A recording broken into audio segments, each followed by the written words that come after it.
I think it's people who can cleverly use character and also let people in on a property that is actually quite special. I really want to stress the point that's not about having the most expensive house in the street or the biggest or anything, but it's about selling a dream, I suppose. And I think emotion plays such a high part of property and how we look at property.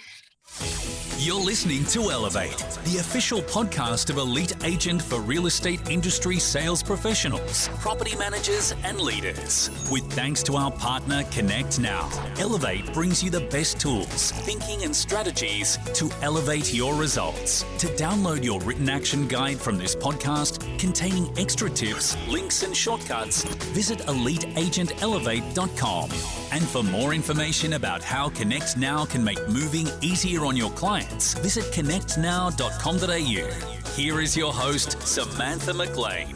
Welcome to another episode of the Elevate podcast, where we delve into some of the most interesting minds in business and in real estate for the very best tips and strategies for you to implement to elevate your business. I'm Samantha McLean, editor of Elite Agent and host of today's show.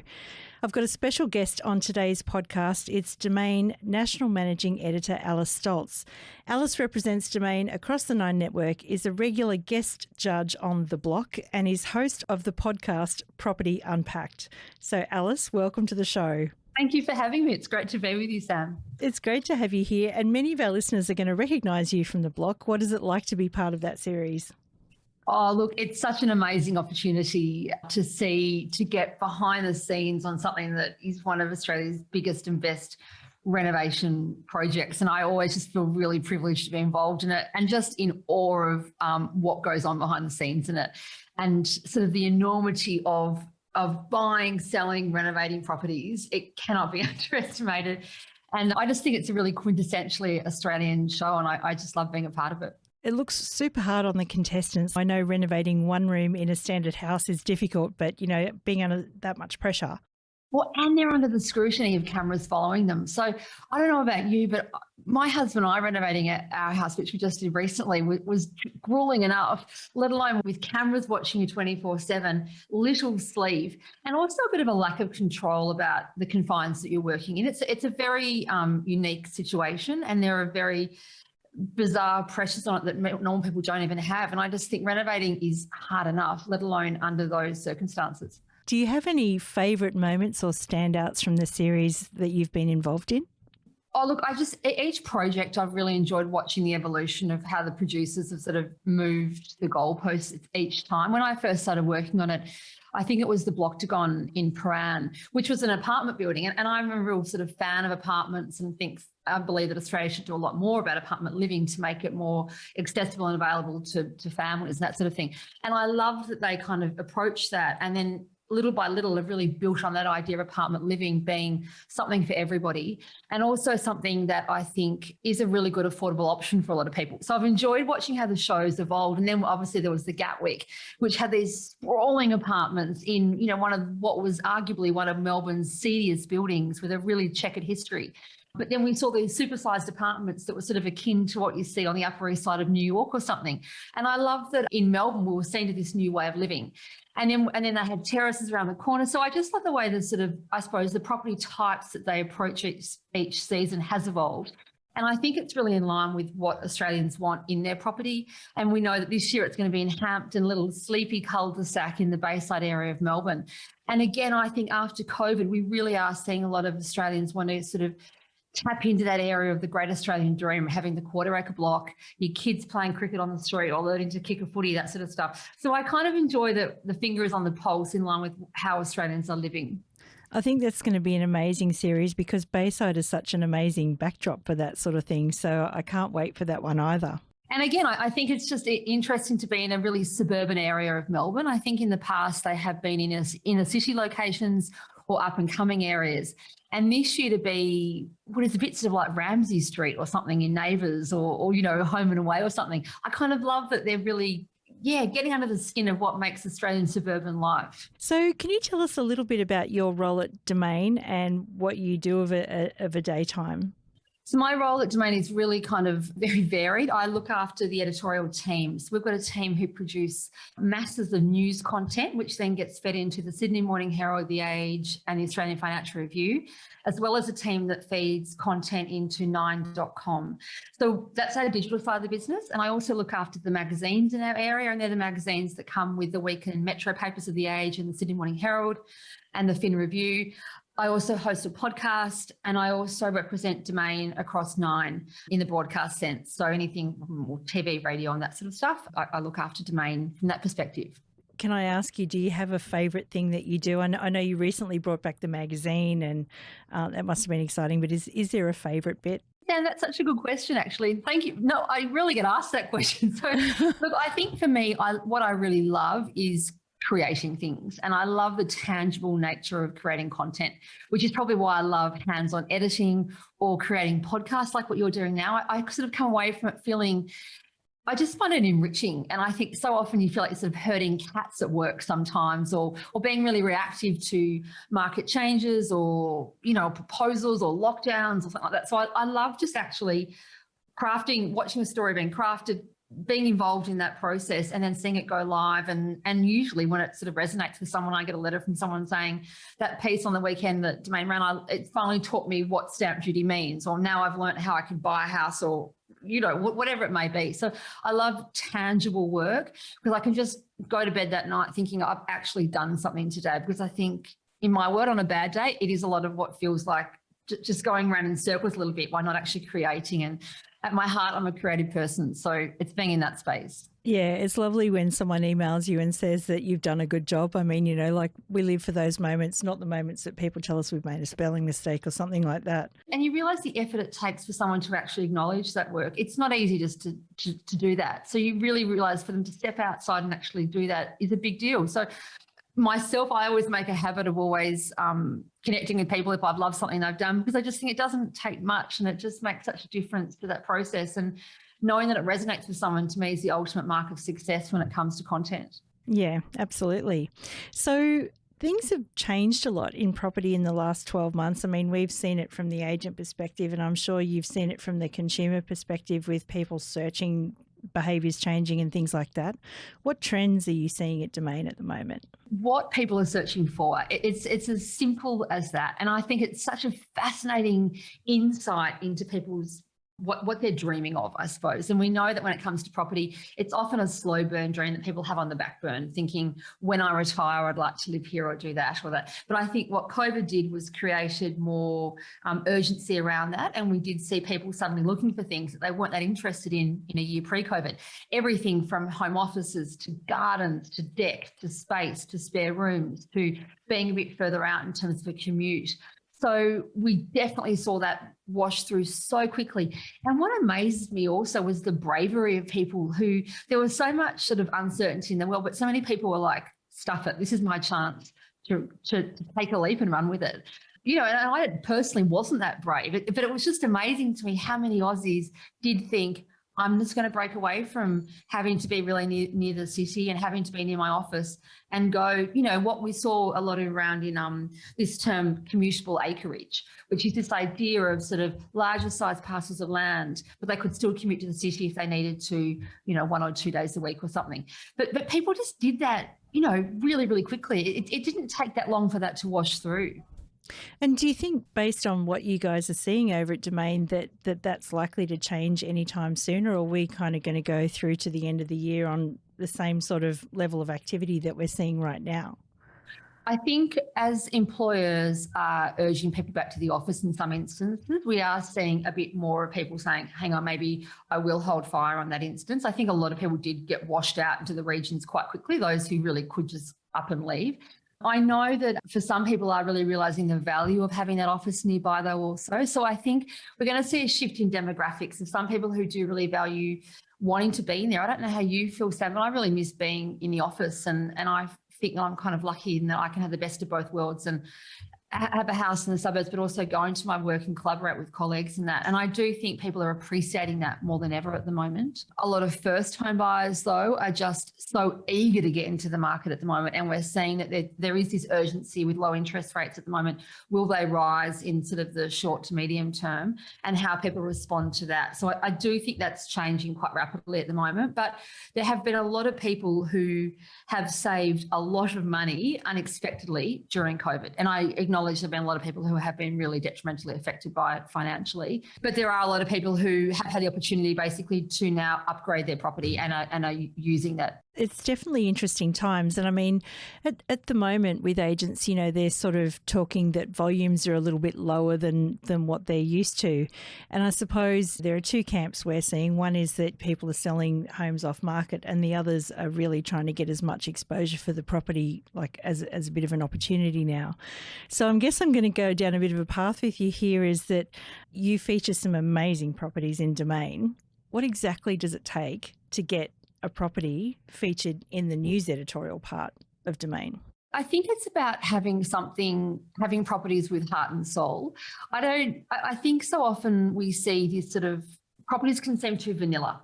So I suppose it's not about having the best architect or the most expensive renovation. I think it's people who can cleverly use character and also let people in on a property that is actually quite special. And again, I really want to stress the point that's not about having the most expensive house in the street or the biggest or anything, but it's about selling a dream, I suppose. And I think emotion plays such a high part of property and how we look at property.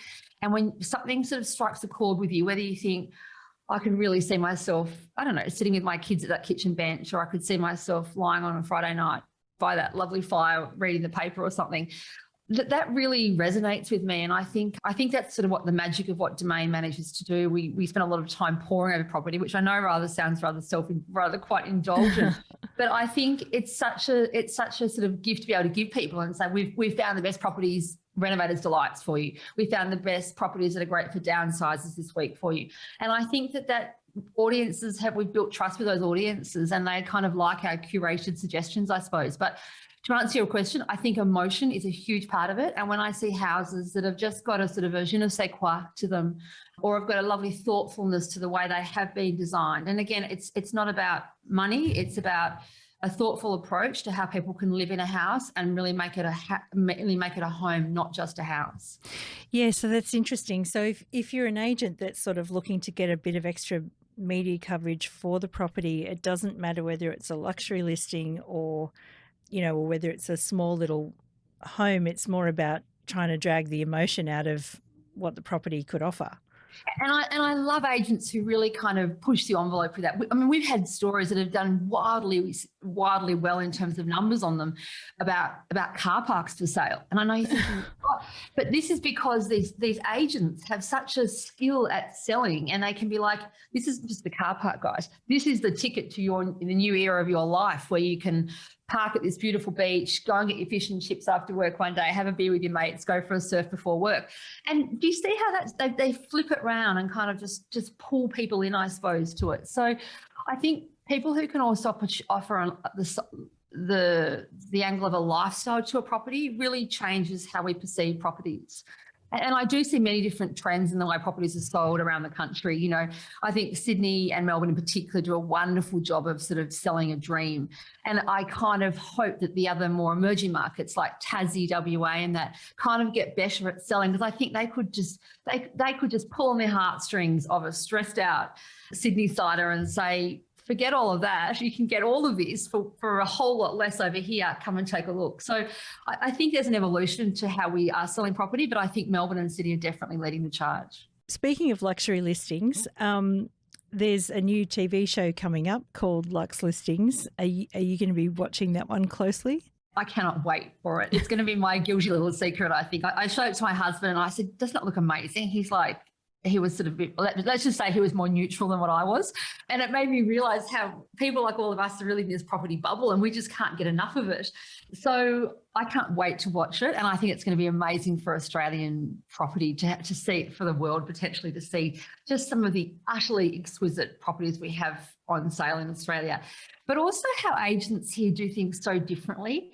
I lived overseas for a long time. When I came back to Australia, I loved that, like, the dress code in Sydney in corporate settings was so much more relaxed than what it was in London and New York and Paris. And I really enjoy the way that we do things in such a unique Australian way, but with so much refinement and verve at the same time. So I cannot wait to watch that show. And I haven't even seen a sneak peek of it, but I interviewed someone from it last week, and I'm really, really excited about it. And I think it's going to do really well. So I'll just ignore what my husband says, but I think it's going to do really well. I was going to ask you about that, actually, because I noticed you had Simon on your podcast. Did he share any secrets, or have we all got to wait? He was classically agent-like and just put a few little teasers out there. But I think what we're going to see is I'm looking forward to watching the chemistry between the three of them. I think they're obviously really high-profile agents and super competitive and super aggressive in their own way. But I love the way they kind of just dust it off and get back up and do it again the next day. And I think there's a lesson for all of us in being a bit more like that. You know, I think sometimes on my side we do probably hold things a bit, but I think one of the wonderful things about agents are how they just bounce back and do it all again the next day. So I can't wait to watch their relationships, but I ultimately can't wait to see inside some amazing houses. Yeah, me too, actually. And there's a fourth character in this show that the American ones don't have, which is Sydney Harbour. Of course. But every time I commute to Sydney a lot from Melbourne, and I started watching the American property shows on Qantas flights, and I just fell in love with them. I loved the way negotiations were done. I love the way they nurtured vendors. I love the way they solicited bids. I love the properties on sale. So yeah, are you looking forward to it, Sam? Are you excited too? Absolutely. I'm sort of, I can't wait. July the 7th. I think it's like 20 days to go or less. Well, in your diary, you've got the countdown. Yeah, we all are. And I think what you say is correct. It's going to be our little guilty pleasure too. I think somewhere between that and The Block and all of the other shows. Well, and I think Australia's an amazing market, and we've got so many ultra luxe listings, and we also do have shows for much more mainstream audiences. And I love that. I think, without sort of speaking shop too much, I think Domain and Nine have got this amazing ability now that we've got these really interesting ends of this property spectrum. We've got highly qualified audiences through, for example, the Fin Review, and then we've got through Nine, we've got mass audiences all around Australia. So I love that we've got all ends of the spectrum. And I think the property shows like what we're talking about do cover every little niche in Australian property. And I think that's great. And I think we know how much audiences just love it and genuinely find education through those shows. So speaking of other shows, you have a podcast as well. So I wanted to ask you about that because that's become quite popular lately. Who are some of your favourite guests that you've had on your show? I love people who really push the envelope and who also aren't afraid to say what they think. I think sometimes in property, people can be a bit, say what you think they want to hear, I suppose. So I love guests who really just sort of seed ideas and that then become sort of conversation starters. So one favourite guest of mine is, or anyone from the Grattan Institute, I find fascinating in their ideas around how demographics are changing. We spoke to Saul Estlake the week before last, and I always enjoy talking to him because I find, he's from his little studio in Tassie, but I find him so insightful in his macro view of Australian property and the economy. So economists I always find fascinating. And what I try to do when I interview them is also really synthesize what they're saying and then simplify it down to our listeners. I think sometimes the challenge with economists, they can talk in quite lofty terms. And I always really try to just simplify it, so to make it understandable. What do you actually mean when you're saying that? And I kind of enjoy that challenge of doing that. But I really enjoy thinking about the future of Australia and thinking about the future of the Australian property market. You guys are so lucky though. You've got Dr. Nicola, who I think is one of the most switched on. It was amazing. And she's on my speed dial and I get to talk to her whenever I want. So I feel so lucky that we have access to her and the data that she has. And she's a really good example of someone who can really simplify something that's so crunchy and and you look at it and go, what does that actually mean? And really put it into layman's terms, because I think so much about property, if we allow it to be, can be intimidating. And I'm just not a fan of that at all. And I think the more accessible we make these topics, the more informed people can be and educated. And it shouldn't be a privilege to be educated about property. Everybody has the right to have that in Australia. To me, it's imperative. So let's kind of try and summarise some of the things that we've talked through for the agents that might be listening in. So if you're an agent and you really want to get some great coverage outside of the usual properties domain and stuff like that, what we're saying is make sure that you have an angle on your property that is emotional. Yep. And I think, look, our sales team, we work hand in glove with the sales team. So I have really close relationships with all of our sales directors, and they're never backward in coming forward, as you can imagine, and will always say to me, Alice, look at this amazing client with this amazing property. And the list is long, but they also, together we work out, it can be hard to learn that process, I suppose, for some agents. So we're always really happy to help agents understand what it is we're looking for. And that can get them washed down to the vendor, to help the vendor when it comes to selling. Like, should this be sold as a family home? Should it be sold as an investment property? Whatever it may be. To sort of just keep that conversation going round and round and round and talking to us. But basically, for agents, speak to your account manager and they know how to access me. And most agents are always very good at tracking people down. I'm sure it's the same for you, Sam. They seem to always get your phone number without having to try very hard. So we like to think we've got a really open door policy. And I love speaking to agents. For me, that they are at the cold face of what is happening on the market.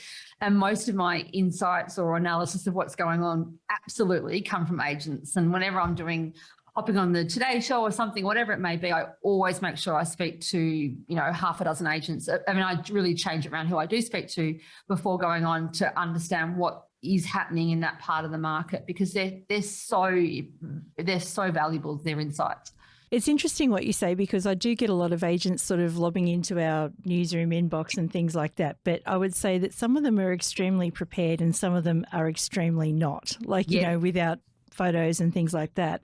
So is there a minimum sort of media kit that you would recommend that agents have when it comes to, trying to get editorial? I always love at least half a dozen photos, and they don't need to be styled pictures. So when there's a really amazing property coming up, and again, not about price point, an amazing or unique property, often agents will just send me pics taken off their iPhone and just flick them on to me and say, this is coming. I'm just planting the seed now, get ready for it.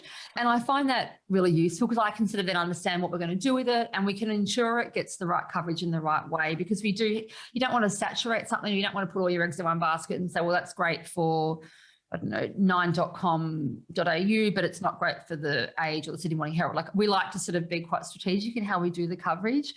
So half a dozen pictures and a brief blurb, or, like about a paragraph about why it's amazing. And sometimes it's the pictures speak for themselves, Sam. It's just like, okay, I've got it. That's amazing. You got me at the front door is like some kind of something out of the dark ages or something. But images help a lot. As well as a history of the property sometimes. Often it can be this sold for, last traded for, we sometimes hear properties that haven't traded hands for like 100 years or something. And that's an amazing story in itself, isn't it? To think that they've just gone through the same family or something. And I love those stories behind the homes. Yeah, I saw one of those this morning, actually, that very thing, a property that hadn't been traded for 100 years in Appian Way in Burwood in Sydney, which is like this little cul-de-sac of very old homes. But it's fascinating. And I think even people who aren't actively in the market are so intrigued by those stories. So if we can just tell more about them, I think it just gets people thinking about property and then thinking, gosh, that little house next door to me, that might have the same thing. And then before you know it, like a savvy agent will find a listing in something by door knocking the neighbours around it and saying, did you know? And they're getting leads just by that. So you've been in real estate for a long time and you've been in journalism for a long time. Are there any myths out there? And I know some people tell stories about me, but are there any myths out there that you would like to set straight? Oh, God, that's a good question. Look, I think when it comes to TV, there are a lot of smoke and mirrors, I suppose. People will often say things like, when we're presenting information, how did you make all that look so amazing? And, for 5 minutes of TV, there's usually a lot that goes on behind the scenes to get to that point. I don't even mean the block. I mean in terms of research, thinking about things, interviewing. I'm sure as an editor you find the same thing, Sam, that it's just all that research and prep is so intensive, and that's what makes content great. So it looks simple and effortless to people, but there are a lot of sort of, it's like being a duck that underwater, there's a whole lot going on of your feet flapping about to get to that point of looking quite serene. Like, I'm looking at you now and you look as cool as a cucumber, but I know the work that goes into all this beforehand, and that what that makes that content quite amazing. So I suppose it's just, I think you're doing a good job when you make it look easy, but it isn't. There's a lot of work that goes into making it. So while we're myth busting, if you guys see something great on Domain, make sure that you let them know because a lot went into it, as does on the lead agent. Exactly. Absolutely. And we do have a whole team of art directors, picture editors. It's not just, while I do a lot of the front facing stuff of Domain, there's a lot of people behind the scenes who do a lot of that also that make it look beautiful and elegant. What's next for you? Have you got any other exciting projects coming up for the rest of the year? We're going to be doing a lot more with Nine in the year ahead, so I'm really excited about that. So Nine and Domain came together as business about, I hope I'm right in saying, a couple of years ago now, and we're really pushing that further this year, and we feel there's just so much untapped interest. We know how well property stories rate across TV, print, radio, podcast. So I think just keep pushing that out. And I just think it's a bit like sport in Australia. No one can ever have too much property. And it sounds like we're sort of blowing our own trumpet there, but it's quite amazing how you can just keep talking about it. And as long as you're keeping the conversation moving, and as long as it's relevant to your audiences, there is such an appetite for it. And what I love is that we're, as property evolves, so too does the generations getting into property. So we've got, Generation Z, how are they going to approach property? Millennials were slammed for their avocado eating antics and that sort of stuff. But it'd be interesting to see how Generation Z work through it as well. So a lot more happening with Nine, massive sets in the block this year. And the whole twist of the block story this year is just mind-boggling. And I think everybody will literally kiss the ground of these contestants, because what they have to do and the challenges ahead of them are enormous. So that's one thing. And just keep creating great content, I hope, but also working a lot more closely with our mastheads, like with the Sydney Morning Herald and The Age and the Fin Review also, because we feel there's such a thirst of knowledge that people want to talk about there. So keep working really closely with those products. We'll have to check back in with you on the block in a couple of months' time and see how it's all going. That would be amazing. And as it's unfolding, we can talk more about it, because I think what they're faced with is a common conundrum of a lot of home builders or renovators. So I'd love to talk furthermore when the lights have been turned on and it's all aired.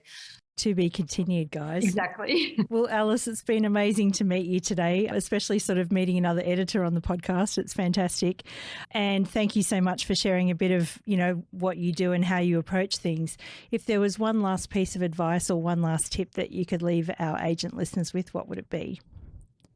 I think dream big, but break down that dream into little bite-sized pieces. So I love this idea that people say, I want to live by the sea. I want to surf every morning before work or catch a ferry to work, whatever.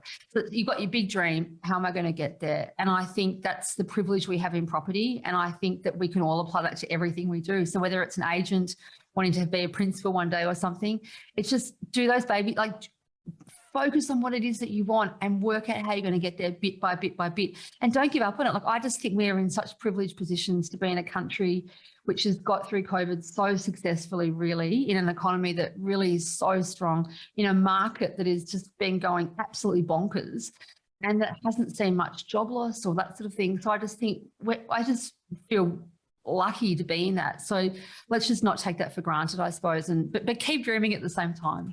That is good advice. Alice Stolz, thank you so much. Thanks for having me, Sam.